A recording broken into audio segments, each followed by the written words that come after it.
Hey, welcome back to Danford Golf Instruction. Today we're going to talk about the club face and the left hand and what it needs to be doing in your golf swing to help you basically square up the club more often. All right, we're going to cover it with how the club face kind of differs versus iron versus driver, because there is a little bit of difference. Definitely help you start to eliminate one side of the golf course. All right, if you're somebody who slices it, hopefully we can help you maybe turn that slice into something that's more controllable, just by understanding more of what the club face needs to do, because a lot of us don't really understand what the club face should look like in the golf swing. All right, so we're going to really try to make that as simple as possible. We're going to cover as many positions as we can to help you understand what the club face should look like throughout your golf swing with that iron, with that driver. So as always, make sure you subscribe to our channel. We appreciate all your support. If you hit the little bell button, you'll get all the notifications of any new videos that we have coming out, and give us a thumbs up, because then more people will be able to view this and hopefully help out their golf game.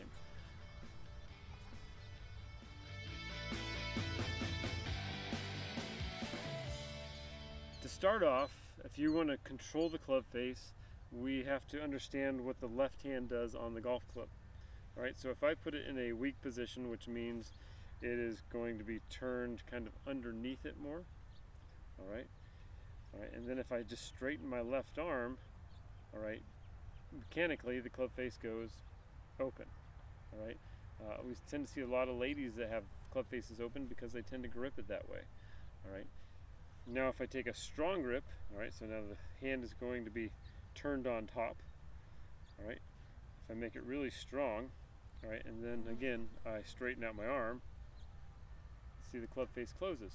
So automatically, if you're somebody who struggles with slicing the ball or leaving the ball out to the right, all right, if you haven't changed your grip, that could be a very good way for you to start, and it might actually fix a whole lot of stuff. Okay, and now very simply, if I put it on there in a neutral position, all right, and I straighten it out, club face stays square. All right, so those are some very simple checkpoints that you can do just to make sure that your club face kind of matches maybe the issue that you're struggling with.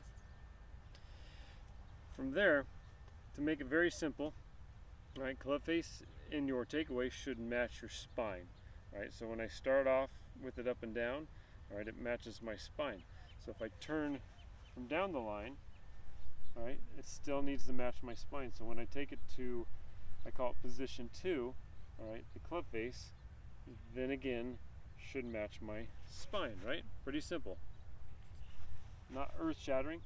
All right, sometimes we see players, we never see players on tour with the club face that looks like that. All right, just so you know, sometimes we see tour players with their face a little bit more closed. All right, and that's okay. Their grip might be a little bit stronger, something like that going on. All right, but a very neutral club face position would be right there. Toe would be slightly closed. All right, and it would be matching your spine. So now you know where it should be at position 2. All right, now we're going to go to position 3 when the left arm is parallel to the ground. Okay, and so when your left arm is parallel to the ground, all right, if you can see that club face, all right, it's going to be looking like it's facing somebody right in front of you. All right, if it is closed, it's going to be looking at the camera. If you're somebody who struggles with slicing it, you might double check that out. All right, and if it looks like it's facing the ground, it's going to be open. This will be a majority of golfers out there. All right, so make sure you know where that club face is there. Then again, you can just see the left wrist is controlling everything that's going on with that club face there. All right, so we usually like to see that left wrist kind of flat. If you look at like a Jordan Spieth, he's going to have it a little bit more bowed. Not very many tour players will have a little cup there. So another checkpoint at position 3 that goes with the club face. All right, again, a lot of stuff matches the left arm. All right, so that's why just a little tidbit in between here. If you're working on chipping, I usually say is all left side, because the wrist is controlling the club face the whole time. So if you're trying to use your right hand too much in chipping and you're struggling, that could be a way that you could improve right away. So we're taking it to 3. Okay, club face facing forward. All right, once again, it matches my left arm. All right, if you're in this position really good here, all you have to do from there is just turn to the top. Okay, once again, the club face is going to be kind of looking forward, maybe a little bit behind you. You're never going to see it rolled open this way unless you want to slice the ball a lot or up towards the sky. Might again help get rid of a little bit of your slice. Alright, just because it's so closed, you're going to tend to hit more poles. If your club face is closed and you have a slice pattern or a slice swing direction, you'll tend to hit more poles, which are okay. Poles tend to go farther. Alright, so now we have to cover the downswing, because the downswing in the club face is probably the most important. I mean, all these positions in the backswing help us produce a downswing club face that is more predictable. Right, if it's wide open or closed or stuff like that, then it becomes a little bit harder to reproduce over and over again. All right, but this is where most people start to struggle. So let's say we're perfect on top, all right, and then they pull down really hard and they tend to leave the club face kind of open. All right, this is my philosophy. When people come down, I want to see that club face. As the club starts to come down, I want to see it start to roll towards the ground. All right, so when it gets back to basically right here, it's not going to match your spine angle. It'll just be a little bit closed beyond it. All right, that just makes the face super stable. And then all you have to do from there is turn. All right, so when the club face is a little closed here, and all you're doing is turning, you can see how you start to lean the shaft forward, and the club face gets nice and square at the bottom.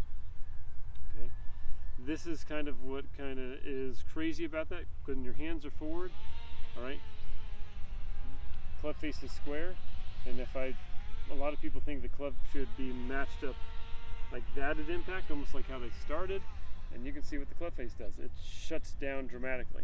All right, so that's one reason why the club face has to be so closed if you're getting your hands more forward at impact, which they should be if you want to strike the ball better.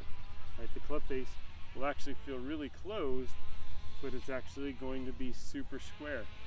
And so when you're square here, a little bit closed, hands are forward, and you come through, all right, you can see how the club face once again starts to match my spine. I never want to see a club face kind of out here like this. That means the ball is definitely going right. No matter if you have a perfect swing altogether and the club face looks like that, it's most likely going right. All right, you'll see more often the club face will be rolled over, which is fine. I'm okay with that. All right, if you come down and your club face looks like this, you're going to have massive roll to it, which is possible. It's just hard to time it and be consistent unless you have a bunch of hours to work on it on the range, and you just love spending time really working on the timing factor. For me and most people that play golf, we don't really have that luxury of spending hours on the range, so just make sure the club face is in the right spot. Now we're going to move on to the driver. If you haven't heard me say this in past videos, I'll say it again. Club face is king. All right, club face will fix a whole bunch of different things, flaws, stuff we got going in the golf swing. All right, iron is around 70% of where the ball finishes is due to the club face, and driver is 85%. All right, most of us struggle with this thing. Okay, center of contact in a square club face. All right, if you don't know what a smash factor is, it's just basically how fast the ball, how centered it is, and how fast the ball can come off the club face. If you want to hit the ball further, automatically those are two things. If you get in front of a TrackMan or a flight scope and your center of contact with the driver is like 1.38, that's super low. Tour average is like 1.49, 1.50 is pretty much perfect. They can get a little bit higher, but we don't have to talk about that really. All right, so club face is king, center of contact is king with the driver if you want to hit it straighter, if you want to hit it farther. All right, so it's going to be very similar to the iron. Slightly toed down. As we set the club up, left wrist stays flat, club face matches the left arm. Same thing at the top. All right, you'll see a few players with it closed, like a Dustin Johnson. I think he's super close, so he's got that really bowed wrist. All right, a lot of people don't have the flexibility or the ability to turn as hard as he does to make that left wrist work. All right, so we just want it to be nice and square. And then this is where it kind of differs from the iron. So the iron, since it's shorter, it's easier to square it up, right? Especially like the shorter irons. That's why people are so good at pitching wedge 9 and 8 iron, even though they might really struggle with the driver. It's just shorter, it's easier to time it, to square it up. The more loft you have, it's also easier to hit it straight. Okay, so when you get at the top of the backswing, you almost immediately need to start rolling the face shut. Okay, you can get that right hand on top and feel like the left wrist bows. whatever it needs to be, all right, club face needs to almost start shutting immediately from the top, because then we're really turning harder with the driver. And so the face with the iron kind of looked like that at impact. With driver, it's almost going to feel like that, because then when you get everything open more, it squares up. That's where most people tend to have the biggest error, is they swing down, they don't shut it enough, and they might have the club face looking here at this point, which I would, for me, preferably, I would say that's open, and I'm going to have to release it, and it's not going to be the ball flight that I want, right? So automatically start to roll that face shut, keep on shutting it. It's going to feel kind of shut. It's going to go lower because we see a lot of us tend to high right, and that's kind of a product of staying back and kind of flipping it, trying to slow down our body to help us square the face up. Right, so this move of shutting the face down on the way down also helps you cover that ball a little bit more. And it helps you lag the club. It really is a huge thing of just making sure the club face starts to close. If you're somebody who's trying to lag the club face and it's open, don't do it. Stop trying to lag the club face, because it's going to be a disaster if you're trying to hold the lag with the face being open. Right? Everybody who lags the club face, if you watch them on tour, I'll put some videos, the face is going to look like this at this moment in time. Okay? Nobody's going to go like that, because then they have to do that hard flip move. Right? So don't be that person. Right? So I hope this video on what the iron face and what the driver face really helps you remember club face is king. If your swing is kind of messed up, if you are like, what's the old saying? Don't try to teach an old dog new tricks. All right, you don't have to absolutely wreck your swing and try to make it all different. You could. I mean, that's cool. I like that. I think a more repeatable swing is easier, but if you get better at controlling your club face and knowing where it should be and what it should look like, even with kind of a messed up swing, you can still hit the ball great. Right? So focus on that club face. You don't have to focus too much on path and everything else, but if you get really good at controlling the club face, you will automatically shoot lower scores, and you won't have to be like, man, I had to change my whole swing. So thanks for watching. Make sure you subscribe, leave a thumbs up, hit that little bell so you see our future videos. If you want to see any videos coming up, leave a comment down below, or leave comments anyway. I always appreciate it. And we'll get a new video coming out soon.